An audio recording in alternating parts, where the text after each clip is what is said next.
Hello, everyone. Welcome back to this week's episode of Mocktail Minutes. This is Bailey. And this is Brianna. This week I am drinking a Hawaiian soda. It's Hawaiian Soda Co, but it's the pineapple citrus flavor. No sugar added, sweetened with stevia. I mean, the taste is coming from purees and juice concentrate. So, it's pretty good. Yeah. Honestly, you would probably use this as like a pre-workout because it has about 20 grams of carbs. So Nice. maybe I'll go on a walk after this. Sounds good. Not that a walk needs a pre-workout. Let me clarify Hold on. that. But, yeah, before you do something, It's really good. I'm doing a Juni. I think that's how you say it. Juni. Sure. It's a sparkling tea with adaptogens. It's raspberry flavor. It's pretty good, but it's just like there's no. Doesn't have the ashwagandha in That's what I was just looking for right now. it. No, green tea, lion's mane, reishi mushroom, and a cerulitary. I don't know if I'm saying that right.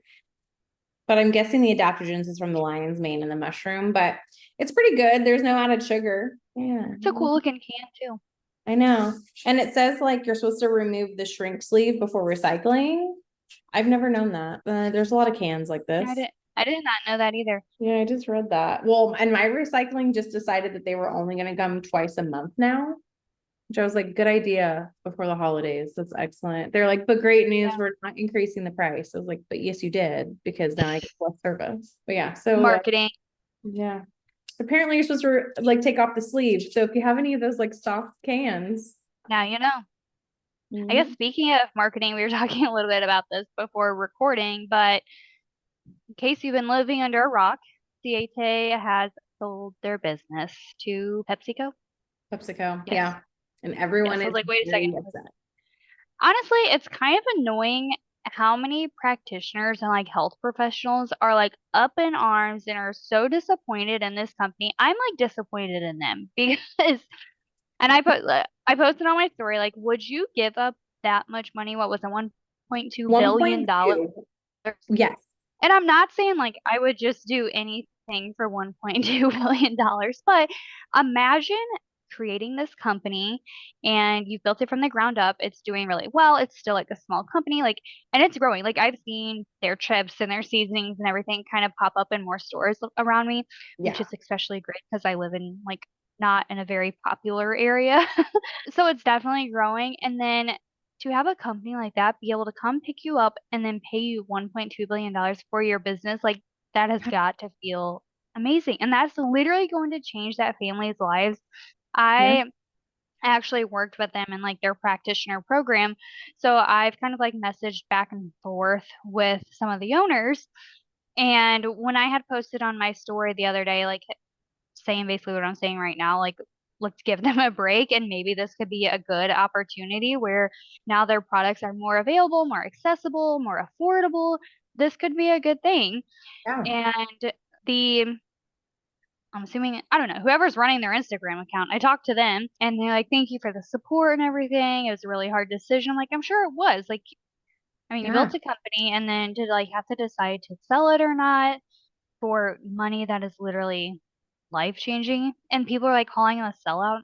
First of all, they have put their blood, sweat, and tears into this for like 10 years. Yeah. They only have 128 employees, which is actually very impressive if you think of how many stores they're in now, how many products they have. Like they have worked so hard. Like $1.2 billion, a generational game changer. You know what I mean? Like, and they can make more companies out of it. I don't know the ins and out. For all I know, PepsiCo has to keep the ingredients list the same. Like, a major food company noticed them and was like, we want this for $1.2 billion.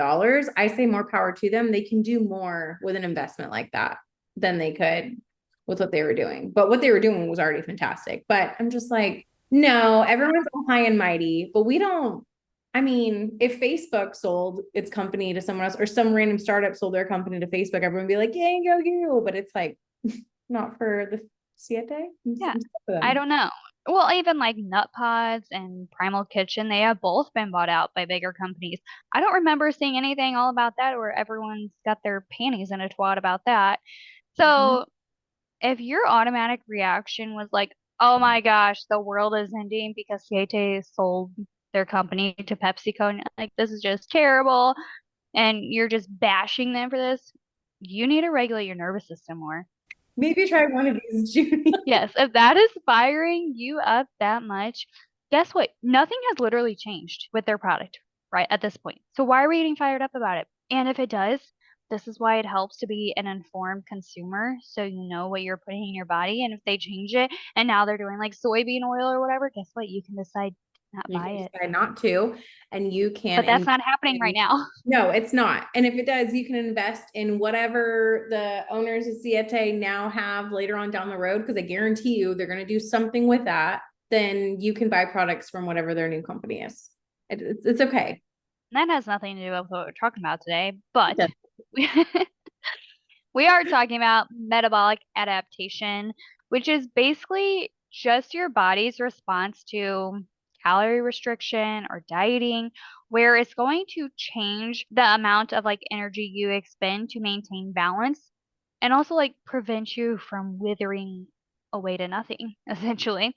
That Yeah. this commonly happens with dieting and severe calorie restrictions. So it's basically like a survival mechanism so that you don't die. Yeah. And really, I mean, I guess we're created this way because, I mean, we think back years and years ago, there was literally times of starvation or scarcity. Now, yes, there are people that are still not able to access food or they're going through starvation, but there's also a lot of people nowadays that are more going through this metabolic adaptation due to dieting. Like we're Mhm. literally starving our bodies. And this is why I think a lot of people I see now, when I tell them you're not eating enough and this is why you're not losing any weight, we're like, what in the world? Like, Yeah, it's you're counterintuitive. absolutely crazy. I always have to preface that too. I'm like, okay, I'm going to tell you I know this is something. crazy. You're going to think I'm crazy. I know it goes against whatever you're thinking, but yeah, you need to eat more. Cause yeah, it's just, and I tell people all the time, our body is very good at adapting, even a broken body that, maybe has some metabolic dysfunction or we haven't treated it great or whatever. Our body at the very core is like meant to survive. And one of the easiest adaptations it has is how it responds to energy or calories and how it utilizes it. And so, yeah, the reality is if you eat much, much, much less, it's going to adapt and use much less, and we can manipulate that. And I think that's the great thing is people are just so stuck on this, like, I need to be in this severe calorie restriction to kind of outsmart my body. But really the best way is to work with that adaptation and get your body to utilize energy much better so that you don't constantly have to be trying to go against your body's like literal natural response to survival. Yeah, because when you're reducing this calorie intake, especially, I mean, over a long period of time, it's not like if you reduce it once, your body just tanks. But like over a long period of time, several metabolic adaptations are going to start to happen. So it does make it harder to lose weight and easier to regain once you stop doing this because your body went from starvation mode to okay, now donut free for all. Yeah. So some things that are part of like the metabolic adaptation when it comes to dieting. Number one, your basal metabolic rate is going to decrease. And this is the number of calories your body needs to maintain basic functions, breathing, your heart rate, your body temperature. And this is all I rest. So literally you are sitting not even on a couch because you didn't get out of bed to get to the couch. You are laying in your bed all Yeah. day long. You're not eating. You're not doing anything. This is your BMR. So during dieting, your body is going to reduce your BMR to conserve energy. You're burning fewer calories at rest, which is going to slow down weight loss. Your metabolism is slower. And this is horrible if you want long-term weight loss. Because again, yes, we know, let's just put it out there. You need to be consuming less energy than you're using to lose weight. Okay, I get the basic science. Thank you so much. But how we're doing it is really wrong. Those extreme calorie deficits in dieting, this is the number one thing that it's impacting, and it's going to be impacting it first. And this is why you don't want to be in a severe calorie restriction for too long. Or even if you're someone who's like, I'm cutting or I'm in a cut phase, it should be a very short amount of time. And I'll do this when I'm working with clients and we're like, okay, let's try a small deficit and see how that Hmm. feels. you're not responding to it in 2 or 3 weeks, we're going right back up to where we were, because the last thing I want is your body used to less calories. That's not, Hmm. that's not the end goal there, but that is the first thing. So you want, when you're Netflix and chilling, to be burning as much calories as you possibly can. But that goes down.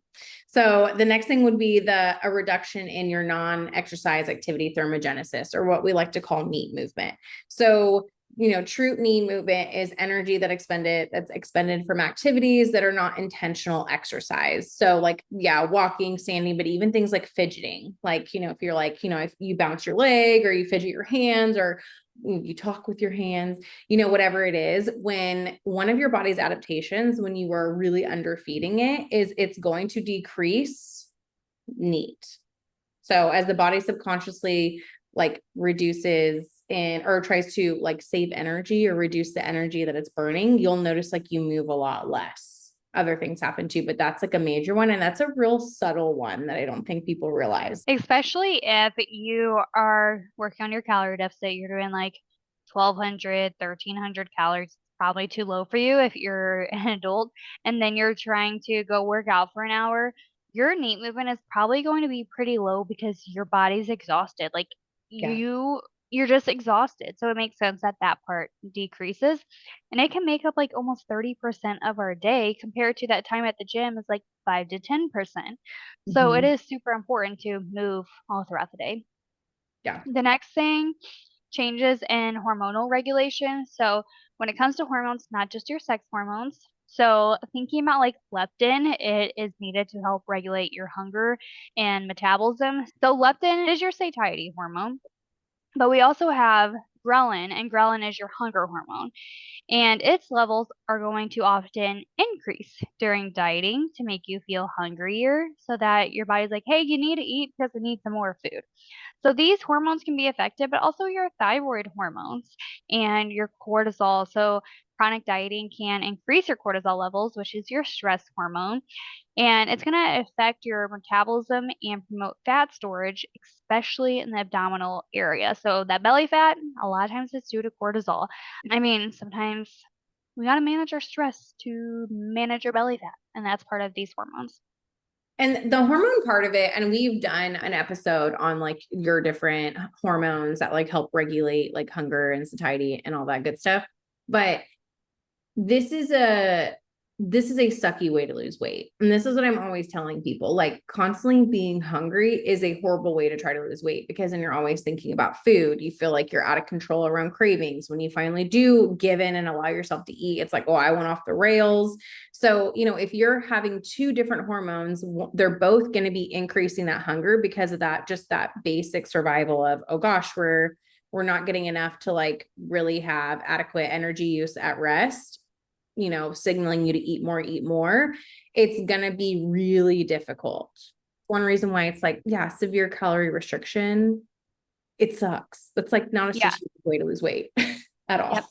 So that's like when I was saying about ghrelin. So like you're in this calorie restriction, your leptin levels, they're dropping. So you're not feeling that satiety.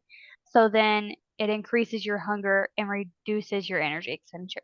So that's how Mhm. like leptin and ghrelin can be affected. Just to clarify that, because I said it in a really confusing way. It wasn't coming out of my head right. And then we have other hormones that are like, oh, we can't utilize energy as effectively, increase cortisol. And then now we're kind of like working doubly against ourselves, because now we have, higher hormones that make us more hungry, but then we also have a higher hormone that makes us store fat. And so when you finally do give in and have all the things that you're craving, which are probably not going to be super nutrient rich, you're probably storing it a lot more rather than utilizing it. So that's important. A decrease in the thermic effect of food. So this is another way that we are burning energy every single day. We use energy to digest, absorb, and process like all the food that we eat. I don't think people realize that, but yeah, it also takes calories to utilize calories. But an adaptation with the lower food intake would be that the thermic effect of food naturally, it just kind of decreases over time. So again, contributing to an overall lower energy expenditure. So this is kind of where, you might notice like things like your your metabolism slows down, but so does your digestion and things like that. Like we're just not effectively using energy because we can't. And I remember, like, I used to hear people say, like, oh, lettuce is negative calories because it Yeah. takes more work to chew it and digest it than the amount of calories it has. I mean, I don't think our body necessarily works like that, where it's like, it doesn't count. They You are don't say chewing this. really hard. So, I mean, all food is going to have a TEF, a thermic effect of food. But yeah, it does decrease. It can. The other thing, loss of lean muscle mass. So muscle is your most metabolically active tissue, meaning it's going to burn more calories even when you are at rest. So you can weigh the same as someone next to you, but if you have more muscle mass, you're just going to naturally use up more calories or more energy. Yeah. Now, if you're restricting your calories, especially too much, and especially if protein is declining and you're not doing resistance training, you're going to lose muscle mass. So Mhm. then you're reducing your overall metabolic rate because muscle mass impacts your BMR. And that's going to, again, make it even harder to not only lose that weight, but also maintain that weight loss because muscle mass is going to be a huge key part into maintaining weight loss. And if you're someone who's in a severe, calorie, and when I say severe, I mean anything more than 10 to 20% of what your overall maintenance should be. So if you don't know what that is, a TDEE calculator, you can look that up, see what your maintenance is. If it's less than 10 to 20%, that's severe. And a lot of people will freak out and be like, oh, it's only like 100 to 300 calories restriction I need to be in. I'm like, yes, that's a lot more than what you're doing. The first thing that's going to go if you are under eating and trying to work out or whatever, the first thing that's going to go is muscle. Your body is not going to build and maintain muscle. And we see it over and over again with people's DEXAs. I will have women be like, I'm eating all the right things and I'm strength training. And like, okay, what is it like? And then they go get a DEXA done and they're like, I haven't gained any muscle. In fact, I lost some, which means they now have an increase in body fat, which makes you you want to really build and maintain that muscle. And so sometimes the people, they're like, well, what should I focus on first? I'm like, well, maybe just keep eating the way that you are, especially if you think it's too much. Like, let's just focus on strength training first, and then we can figure out the nutrition component, because women really spin their wheels with that one. Yes, we need that muscle mass. And actually, another part of metabolic adaptation is an increase in that fat storage efficiency. So your body gets really good at storing fat during periods of these extreme restrictions to preserve your energy. Even small increases in calorie intake after you're done dieting can lead to rapid like fat gain, really. So, Mhm. and that's why you're like, oh, I was really strict for like 3 months. I was doing so good. And then I fell off the wagon. I gained 10 pounds like that. Like it was so quick. It's because of yo-yo dieting, this rebound type weight. It's Mhm. because your body became efficient at storing fat. It did not become efficient at maintaining your muscle. It likes Mhm. to store your fat because it doesn't want to like starve and die. Well, and that's where I have that conversation with women about like being metabolically flexible. Like if you are seeing like, oh, I do this, I'm eating and then I go on vacation. I went on a girls trip and I gained 7 pounds and like the 7 pounds just stayed and I couldn't lose it. I'm like, well, first of all, you didn't gain 7 pounds in fat, but you probably did gain some weight and you shouldn't have. You should be able to go on a girls trip, eat, have fun, enjoy your life, and come back and be the same weight. If you're having those constant up and down fluctuations in weight, you are not metabolically flexible. And this is why you are not maintaining muscle and your body has prioritized storing fat. Next thing, I guess psychological and behavioral changes can happen. Dieting is probably going to lead to more cravings and a psychological drive to eat and a preoccupation with food because you just spent all this time restricting. You just spent all this time telling yourself no, no, no, no. You just spent all this time convincing yourself that you're a bad person for eating a brownie. All Yeah. these factors are going to contribute to overeating and binge eating when your diet is too restrictive. So Yeah. we don't want that either. Yeah. But So there's good news. good news. We don't have to stay metabolically inflexible. We can fix this. And I think an important disclaimer to put out is everybody is different. And we are constantly asked the question of how long is this going to take for my body to utilize calories better? How long is it going to, take for me to actually start losing weight? How long until I'm more metabolically flexible? We can't answer that because it depends. It depends on how long you've been dieting. It depends on how long you've been restrictive, how restrictive you have been. What is your weight gain and rebound been, for the last like 10 years? There's a lot of things, but I can tell you that you're going to instantly feel better as you start to work on these things. And so sometimes you have to hang on to like, okay, what are the other benefits from working on my metabolic flexibility? Mhm.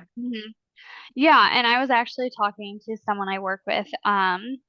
We were talking about this quote we saw, and I was like, well, I mean, it's estimated it can take about a month for every year we have metabolic damage. Now, it's not set in stone. She's like, well, heck, mine, I've been working on mine for 24 years. She's like, let's just look at this. And we counted out, and it was 24 months or 2 years, I guess. And she's like, huh, it was actually like last month, it was when I actually started feeling better. And I think this is something important to remember because I was also talking to her about one of our patients. She's on Ozempic, and she's like, I want to lose this weight quicker. I'm doing all the right things. Like, how can I just do better? I don't want to starve myself. I'm making sure I'm getting my protein. I'm doing the strength training. I'm getting my sleep. I'm just like, she's doing all the pieces. Yeah. And so I'm like, it's just going to take some time. Like, it's Yeah. only been 4 months. You've been dieting and stressing the heck out of your body for 10 years. Yeah. We can't expect it to change. And there's also another one that popped up on Facebook that was like, we use all these self tanners and, like all these different things that we used when we were in high school. And like now we want to take better care of our body. And we're like, we want it to be fixed like next week. Yeah. And it's not, we're not going to be fixed next week. We can make steps towards getting better, but I think I do use that with clients too, like 1 month for every year that you were like really restricting or you doing these crazy diets, and I think that does help people realize like, okay. And then they really start thinking like, gosh, have I really been like dieting for that long? And it's like, yeah. So, what's the worst that can come out of feeling better, And so one way that we start to fix this is by increasing your calorie intake gradually. So like if you've ever heard of reverse dieting, so it's a process of slowly increasing your daily calorie intake for, over weeks or months to boost your metabolism without causing excess fat gain. So, and people do this very differently. Some people are like, I want to do it gradually, and so for that, I would say 50 to 100 calories to your daily intake each week, kind of monitoring your weight, seeing what it does, and then slowly work up to more of that maintenance level of calories. When you do it gradually, it's helpful because it kind of helps your body adapt. It's like we'd already talked, like your body adapts. And so if you do it slowly, your body is also slowly adapting, and you shouldn't have any sort of crazy like side effects from it. And by side effects, I just mean like weight gain. Some people are like, forget it. I'm not doing it slowly. I'm just going to get up to my maintenance. And if I gain weight, I gain weight, and then we'll just take it from there. You can do that too. I think it's important to like be like, well, what's the best thing for me? And I think for a lot of people, gaining weight is scary. And so it's like, if I gain any more weight, if I just start gaining 10 to 15 pounds, I'm going to freak out. So, take it from there. But eventually your body evens out. It does adapt because when you are working up to your maintenance amount, you're not going into a surplus, maybe a surplus for where your metabolism is right now, but eventually you're going to cap out. It's not going to keep gaining and gaining and gaining and gaining forever. And I think that's what people think. But I will say, if you reverse diet while strength training, you have very good results because you're in a little bit of that surplus to really gain muscle. That's the time to do it. So like ladies, if you've been dieting forever and never strength trained, your body is going to respond to it beautifully. Oh yeah. Yeah. And that's the other like part of how to minimize metabolic adaptation is focusing on that strength training. And I think so many more women, especially, I mean, keep saying women, I'm pretty sure we have mainly women that listen, but we do know there are some guys in our circle. So everyone needs to strength train, do some resistance training to build and preserve your muscle mass. It's going to increase your metabolic rate because you're building that muscle.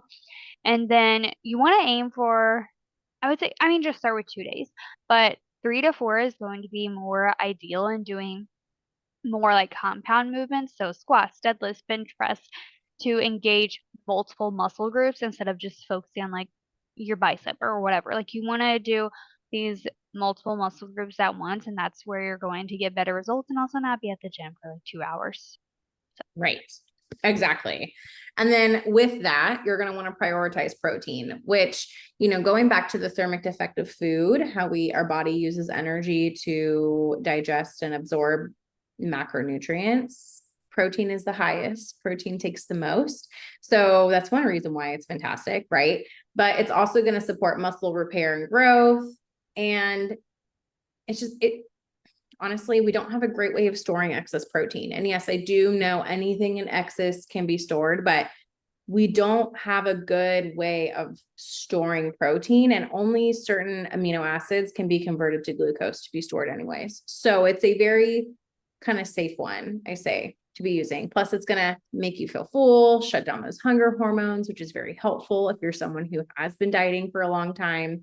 Like it really help for that. So a good target amount would be 0.8 grams of protein per pound of body weight, depending on your activity level, your muscle building goals, and then also depending on, how much weight you want to lose. So, 0.8 might be a little bit high if you're like, well, I want to lose over 100 pounds. Okay. This is where I would say, okay, find out what your ideal body weight is and just try to get a pound per pound of ideal body weight. That's like the only thing I use ideal body weight for. Yeah, me too. That's Yep. it. And I feel That's a like good one. generally, again, we can't give you specific advice. And so if you need that, you need to like work with one of us because we're all very different, but that's a good blanket statement. The next thing would be managing your stress levels. We mentioned cortisol. So, I mean, yes, chronic stress equals chronic elevated cortisol, which is slowing your metabolism, leading to muscle breakdown and increasing your fat storage. So, when it comes to managing your stress, we have an episode on this, first of all. Second of all, managing your stress is not going to scroll on TikTok when you're overwhelmed. Yeah. That's doing nothing for your stress besides like disassociating from it. Mm-hmm. Doing things like deep breathing, walking, getting outside, journaling, brain dumping, I don't care what it is, but doing something that is going to make you a little bit more intentional and think about what is causing the stress Mm-hmm. and actually doing something that is affecting that stress piece, that is what's going to decrease your cortisol. Not ignoring the problem to just be like, oh, if I just scroll a little bit, it's gonna be fine. This too shall pass. Guess what? It's not passing. You're just suppressing. You're just avoiding it, Yes. I think, and that's something people really start to realize. And if you're like, well, I can't figure any of that out right now, I'll just say that your extreme calorie deficit is also stressing you out. So let's start there. But also, let's do some mindfulness. Let's do some breathing. I can't tell you enough. And I feel like, yes, men too, but our like generation of women are just like chronically stressed. Oh yeah. Yeah. So the We're more definitely in cortisol that you bucket. have, the more cortisol you have, the more you store fat. Hmm. And then also, those fat cells that you increase cortisol. So it's a very vicious cycle. So sometimes I just have to tell Circle. women like, your weight loss goal this week, what you're working on is like 10 minutes of quiet time a day for yourself. And they're like, Yeah. what? Like, that's what we're doing. 10 minutes to think about your actions. Yeah, 10 minutes. That's it.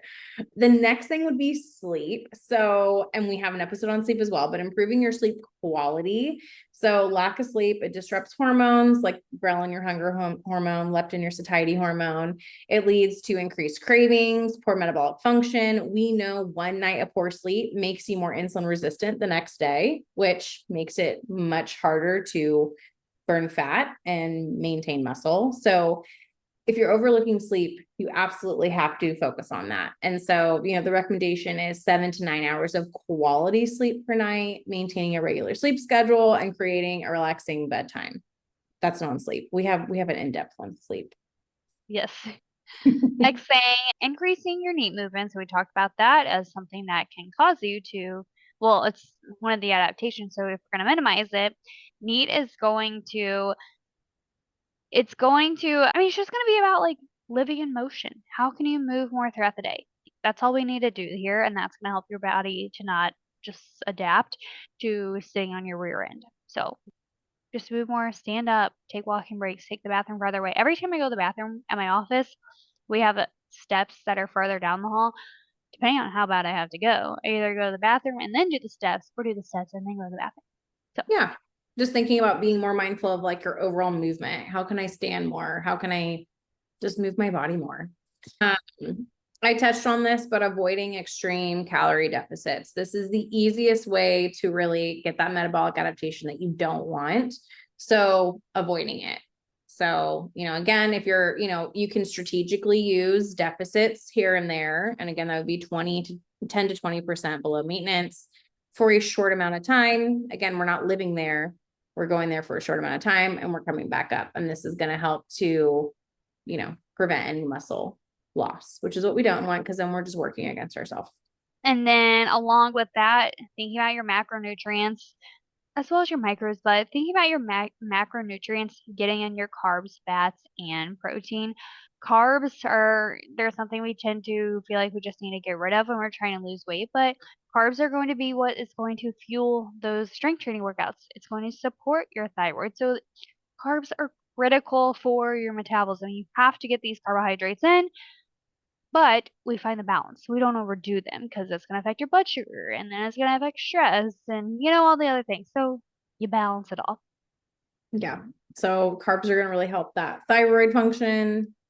You have to fuel it. And then also, we think about protein a lot, and yeah, we know about how much protein that we need for that muscle protein synthesis to build muscle. But if you are having, like if you are chronically eating extremely low carb and it's under your need, make glucose from protein. And that means you do not have enough protein to really go towards that muscle building. So carbs are protein sparing, which is why you want to have a ratio of them. And again, I would say that's something to really work with us one-on-one with because everyone is very different.